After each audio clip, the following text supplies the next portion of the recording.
fim, vamos chegar ao terceiro autor, que no caso é um autor desconhecido, mas que ele vai colocar aqui como comparação com Empédocles e Anaxágoras, que é através do Tratado Regime, né? Os tratados hipocráticos, né? Lembra de Hipócrates, né? O pai da medicina. Há uma série de vários livros com muitas recomendações médicas, né, daquela época, a partir das ideias de Hipócrates e dos seus discípulos, né, dos seus alunos. Mas a autoria deles fica um pouco confusa, não se sabe ao certo se todos foram escritos por Hipócrates. Mas o que nos interessa? Há alguns capítulos. E aí, nós temos 2 capítulos interessantes pra gente aqui, que é o Regime, capítulo 1 e capítulo 2.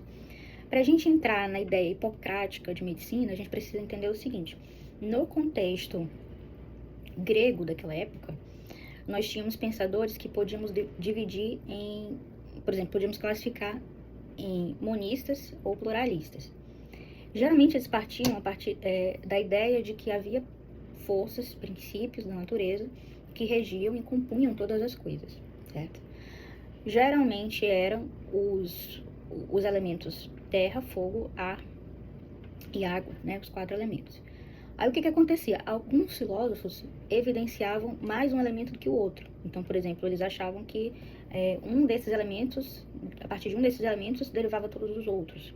Isso variava de filósofo para filósofo. Então, por exemplo, eles classificavam os monistas como aqueles filósofos que eram dessa linha, de que a partir de um elemento se derivavam os outros. Então, por exemplo, tinha filósofos que diziam que era a partir da água, ou não, que era a partir do ar, ou que era a partir do fogo, enfim.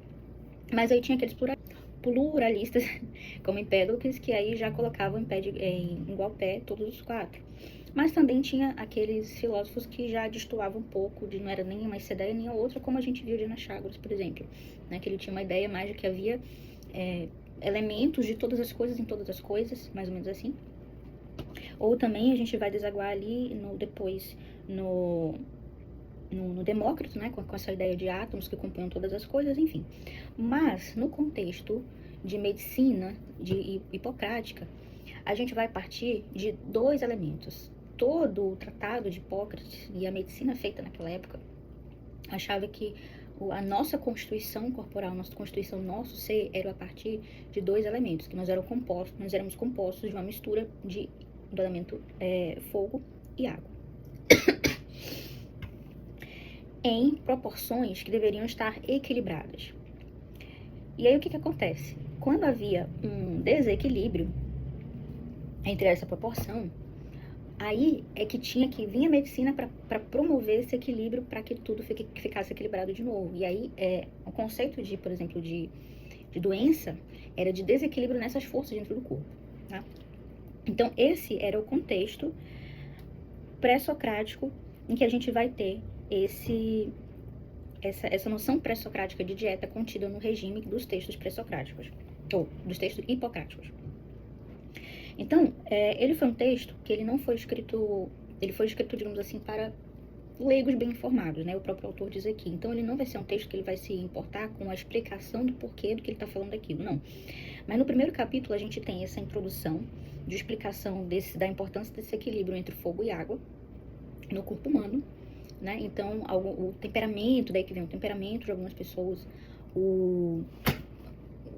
os tipos de órgãos, né? Alguns órgãos tendem mais para o fogo, outros mais para a água, e aí por isso que precisa ter um equilíbrio. Enfim, a medicina hipocrática nessa época, depois a gente pode entender melhor. E aí, no contexto da alimentação, o que vai acontecer? Depois, no segundo capítulo desse regime, interessante, olha só, interessante que um dos livros mais antigos que trata de dieta, né, de alimentação relacionada à saúde humana, o nome do livro é O Regime. E aí, hoje em dia, algumas pessoas usam, num sentido popular, a palavra regime para dieta, né, para alimentação. Eu não sei se é derivado disso, tá? Isso aí é uma coisa que passou pela minha cabeça agora. Mas, imagina, regime, né? A pessoa fala, eu estou de regime, né? Então, não sei de onde que foi derivada essa ideia popular, mas pode ser que tenha vindo disso, né? Desse livro Regime. Se alguém tiver uma ideia, uma explicação de que isso tem alguma correlação, por favor, mencione aqui. Mas então, vamos lá. Então, no regime, ele vai dizer que, no primeiro capítulo, ele vai colocar essa importância, ele vai explicar a importância de manter esse equilíbrio de fogo e água dentro do corpo. E no segundo capítulo, ele vai colocar uma lista, o que tá interessante? Ele coloca uma lista de vários elementos, de vários ingredientes culinários, tá? De vários itens de alimentação, que aí ele vai dar o seu parecer, tá? Do que é esse elemento, se ele é um elemento que ele é mais, vamos lá, se ele é mais quente ou frio, ou se ele é mais seco e úmido, né? Então, tudo aquilo que está relacionado ao elemento fogo, por exemplo, seria mais quente e seco. E tudo aquilo que estivesse relacionado ao elemento água seria mais úmido e frio, né? Então, ter um equilíbrio entre essas 4 características é no qual está baseada a medicina alimentar nos textos hipocráticos. Como assim?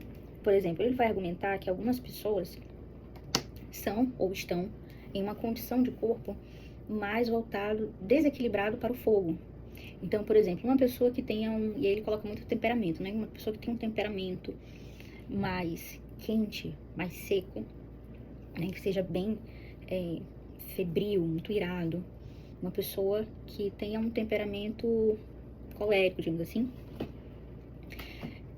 Então, essa pessoa, na sua alimentação, ela teria que, para contrabalancear, alimentar-se preferencialmente de elementos que são o contrário dessa sua tendência de fogo. Então, teria que ser uma tendência mais água, ou seja, de alimentos mais frios e úmidos. E aí ele vai fazer uma lista de elementos que são ou mais úmidos, ou mais secos, ou mais frios, ou mais quentes. E aí ele vai fazer as indicações para cada situação.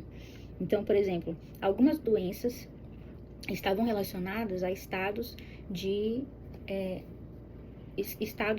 condição de mais seco ou mais frio, que tinha acontecido algum desequilíbrio temporário ali. E para reverter esse desequilíbrio, você tinha que usar o oposto, o elemento oposto ao que se acreditava, né? O que eles acreditavam que era aquilo. Então, por exemplo, se uma pessoa tinha um problema gastrointestinal de muito, se for uma azia, né, uma pirose, né, alguma coisa que fosse queimando, a sensação de queimação no seu trato gastrointestinal, então eles indicavam algum elemento culinário que tivesse um caráter mais de frio e úmido para acalmar o fogo que estava descontrolado dentro do corpo. Era mais ou menos assim a ideia, certo? E aí, então eles formam toda uma teoria com base nisso, e eles fazem uma lista de elementos, lista de vários ingredientes que eram utilizados naquela época. Inclusive, esse livro Regime, ele é uma fonte bibliográfica, né, uma fonte histórica de pesquisa importante, porque aí você vai saber do que as pessoas se alimentavam naquela época, porque ele vai colocar a lista de muitas coisas, né? Então, por essa lista de coisas que eu não vou mencionar aqui, que é muito, né, o resto do artigo todinho é ele falando sobre essa lista de coisas.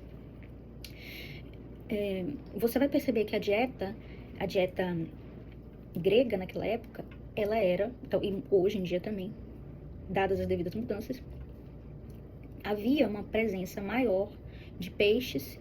Por exemplo, a quantidade de espécies de peixes que ele cita é uma lista enorme, de mais de 20, né? A quantidade de frutos do mar também é enorme, mais de 20. Havia muitos cereais, né? Então, por exemplo, principalmente a cevada e o trigo. Havia muito uso de algumas oleaginosas, né? Algumas castanhas. Muito uso de óleos como azeite. Frutas, são descritas muitas frutas. Bebidas, a gente tinha o vinho, né? Vários tipos de vinho e vinagre, que eram muito recorrentes. E a carne, voltando àquele assunto da carne vermelha, havia aqui a descrição da carne vermelha, não há aqui, diferente de Empédocles e de Anaxágoras, que um proibia e o outro incentivava. No caso do regime, não há nem esses dois extremos. O que se tem é a indicação de que tudo tem que ser pensado para aquele indivíduo, para encontrar o equilíbrio naquele corpo. Então, um exemplo que ele dá aqui interessante é que, por exemplo, a diferença na hora que ele vai indicar o tipo de cereal.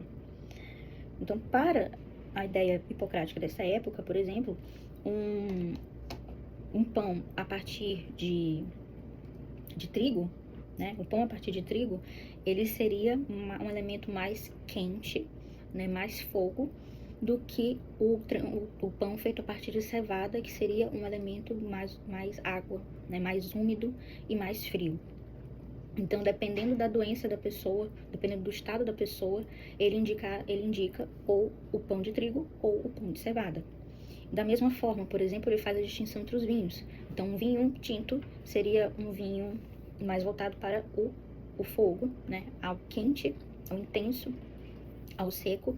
E um vinho branco já seria algo mais suave, mais úmido, né? E mais frio. E por isso ele seria indicado para outra situação. Então, ele vai colocando aqui elementos culinários que são laxativos, adstringentes. Uma coisa interessante é alimentos que são bons para o trato gastrointestinal, elementos que são bons para constipação ou para diarreia. Então, observe que ao fazer essa lista de elementos, ele não está falando, não é uma lista de receita culinária. Aqui se trata de um livro antigo que tinha pressupostos filosóficos, mas esses pressupostos filosóficos eles foram aplicados à nutrição. E aqui eu já tenho uma ideia de nutrição. Tá vendo que não é uma ideia de nutrição voltada para o prazer dos sentidos e para a gratificação dos sentidos, mas que tem como finalidade um restabelecimento de uma saúde? Então, esse autor ele vai argumentar ao final, né, de tudo isso que ele colocou, qual é o argumento dele, de que esse livro, o Regime, né, que está nos tratados dos textos hipocráticos, ele é um dos primeiros livros que a gente tem no qual você consegue encontrar uma verdadeira técnica, naquele sentido que a gente viu, uma verdadeira técnica de nutrição. Uma das primeiras que a gente tem o registro, porque aqui ele tem uma preocupação médica, ele tem uma preocupação com a saúde humana. Então você vê uma interseção entre eu tenho esse problema de saúde, eu indico esse alimento. Esse alimento aqui é melhor não consumir quando você está nessa condição. Inclusive, na lista de coisas que ele coloca, você não vê uma distinção entre alimento e planta medicinal. As plantas medicinais estão junto com os mesmos ingredientes culinários. Não havia aqui uma distinção, isso também muito, não só próprio dos hipocráticos, mas também dos gregos em si. Ele diz que o consumo dessas especiarias, dessas plantas medicinais, eram concomitantes e tão importantes quanto a própria dieta dos outros elementos que eram estritamente alimentares. Mas aqui a gente tem a indicação do alimento para cada doença, e no meio desse alimento a gente também tem ervas medicinais que são consumidas na alimentação de modo diário. Então, nesse regime 2, né, a gente tem uma verdadeira revelação de uma técnica, né? Havia uma técnica, a indicação de uma técnica de preparo de alimentos para as pessoas, mas que não era uma empiria, no sentido de que buscava apenas o prazer e a gratificação. Não, mas era algo muito próximo de uma técnica, né? De algo que era uma técnica voltada para a saúde. Mais que esse entendimento filosófico de fogo e água como composição do ser humano fosse algo muito ainda rudimentar, né, digamos assim, que você não percebe isso, por exemplo, em Sócrates, Platão, em diante, mas mesmo assim o autor ele argumenta que é um texto em que você vê o início de uma técnica de nutrição